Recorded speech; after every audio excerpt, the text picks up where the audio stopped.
Hello guys, it's the Unclear 999. Today's video is about dealing with nasty customers. Working in retail means wearing more than just a name tag. It often means carrying the weight of other people's moods, frustrations, and misdirected anger. There are days when it feels like no matter how polite you are, someone is ready to explode, and suddenly you're standing there being yelled at for a price you didn't set, a return policy you didn't create, or an item that's been out of stock for weeks. It's exhausting when customers shout without even trying to understand, when they say things like, "You just lost a customer," or the infamous, "Go get your manager," as if your voice and presence mean nothing. And the hardest part isn't even the words, it's the way they look through you, like you're just an obstacle in their day, rather than a human being doing your best.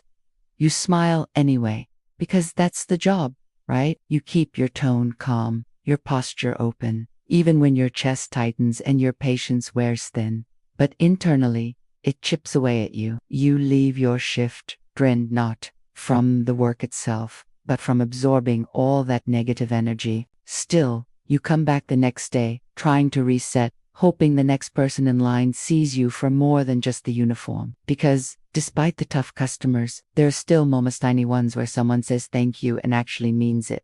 And somehow, those rare moments help you hold on. Working in retail tests not just your patience, but your emotional resilience in ways most people can't imagine unless they've lived it. It's more than standing on your feet for hours. It's about constantly absorbing the raw emotions of strangers who treat you like you're the reason for their bad day. There is a unique kind of exhaustion that comes from being yelled at by someone over a coupon that expired last week, or being spoken to like you're less than human because the line is long or the system is down. You start every shift with the best intentions, hoping this day will be better, that customers will be kind, that things will run smoothly, but it only takes one angry person to throw your mood off completely. When someone storms up to you, voice raised, demanding to know why the item they saw online isn't in stock, or insists that you're personally responsible for a policy you didn't try, it's hard not to internalize that anger. And the worst part is how common it becomes to hear that dismissive phrase,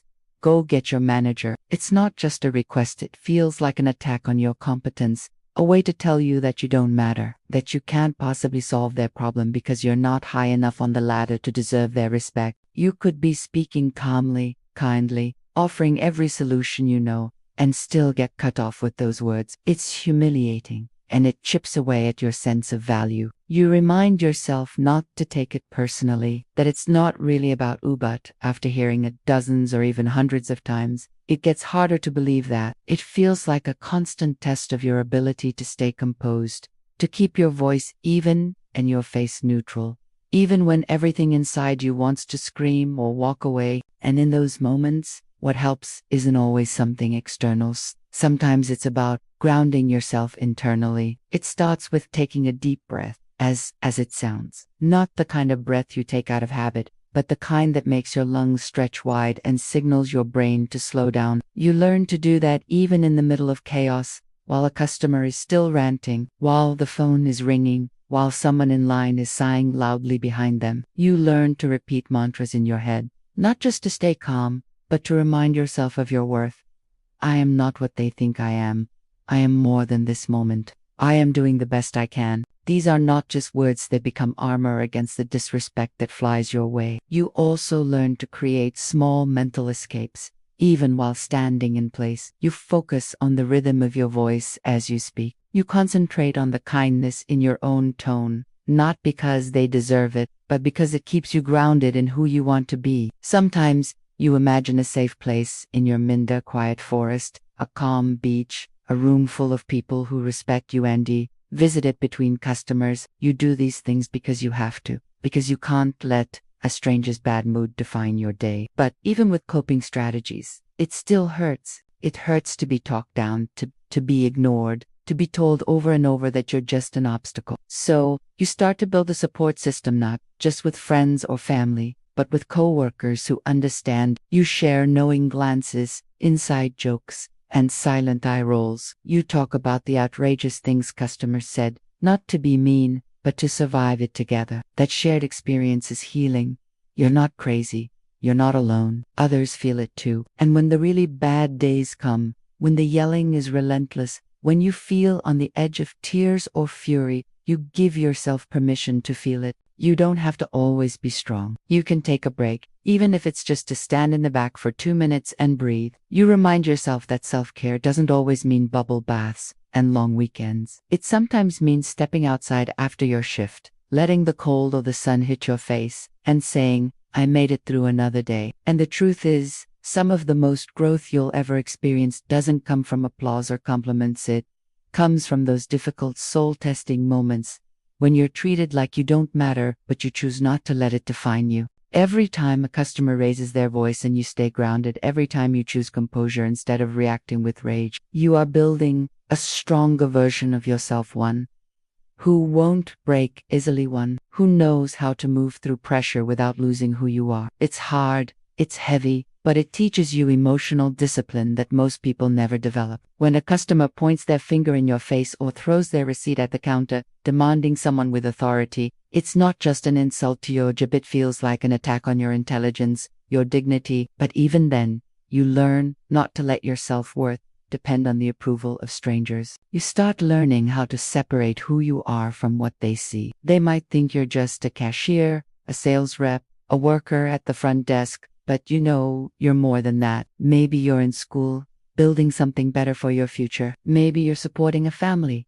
Maybe this is a stepping stone. And when you know your story, their judgments don't cut as deep. That doesn't mean you become numb. You'll still have moments when your chest tightens, when you have to swallow the lump in your throat while a customer accuses you of being rude or lazy when you've done everything right. There will be shifts when you feel like quitting, when you go home and replay the interaction in your mind, wondering if you should have said more, done more. But in time, you'll see that emotional pain as something you can grow through, not something that controls you. It becomes less about the insults and more about your response. You can't control what other people say, but you can always choose what you do next. And sometimes the most powerful thing you can do is remain still in the storm. Not because you're weak, but because you've outgrown the need to prove yourself to someone who is lost in their own frustration. You'll learn tricks that help: how to pause before answering, how to keep your tone warm even when you feel cold inside, how to redirect their attention with empathy instead of anger. You become a quiet expert at emotional judo, redirecting their force without letting it knock you down. You'll start recognizing patterns, too. You'll notice that customers who yell the loudest are often hurting from something else entirely. Maybe they feel invisible at home. Maybe they've been disappointed too many times. Maybe no one listens to them and now they're using you to release what they don't understand in themselves. It's not your job to fix that, but when you understand it,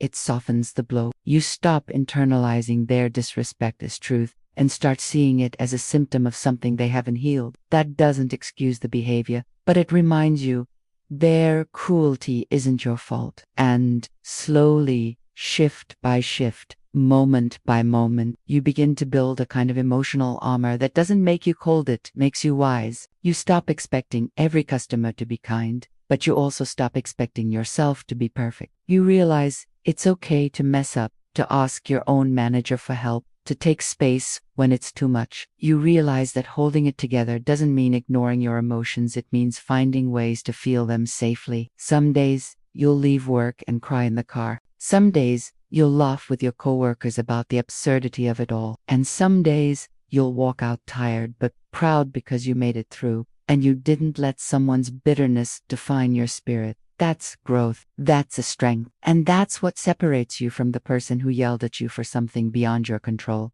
Because you still chose grace. You still chose peace. Eventually, you start realizing something powerful: retail isn't just a job. It's a training ground for emotional mastery, for learning how to navigate conflict with grace, how to stay calm under pressure, how to read people without reacting to every word. These are life skills that stretch far beyond the cash register or the sales floor. You begin noticing how you handle tension outside of work better, to how your patience has grown, how you don't jump to defend yourself at every misunderstanding, how you've developed an inner compass that helps you stay grounded even when things feel chaotic. All of this came from those long, underappreciated days of retail work. You start to respect yourself more, not for the tasks, but for the quiet strength you've built by showing up again and again, even when the world didn't seem to notice or care. And you'll find that eventually, Some of the things that used to bother you begin to slide off your back. Where you used to tense up when someone said, "Get your manager," you now hear it and recognize the deeper issue. They don't want a solution.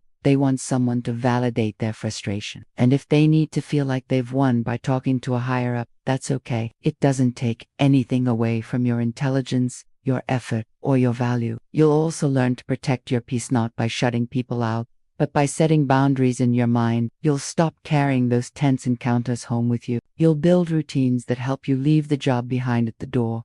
Maybe you change clothes the moment you get in. Maybe you put on music. Maybe you journal. Maybe you go for a walk. It doesn't matter what it is, as long as it tells your body and mind, you're safe now, you're home. And in those quiet moments, you'll remember who you are outside of work. You'll remember your dreams, your goals, your sense of humor, and your kindness. You'll start separating your identity from your job title. Because while the job teaches you resilience, it is not the limit of who you are. That distinction matters deeply when you're working in a system that can sometimes make you feel small. And with time, you'll find power in the way you respond. You'll discover that choosing not to engage with toxic energy is a kind of freedom. That staying silent while someone rants isn't weakness, it's wisdom. You'll become more observant. You'll see who's genuinely frustrated and just needs to be heard, versus who is there to belittle. And you'll stop personalizing every insult. You'll start to understand the difference between their story and yours. That clarity gives you strength. It also allows you to step into leadership roles with empathy. Because you've been on the receiving end of rudeness, you'll know how to support others who are facing it too. You'll be the kind of person who builds up your teammates, who checks in when someone looks overwhelmed, who offers a helping hand without needing recognition. That's the kind of leadership the world needs, grounded, kind, and strong from within.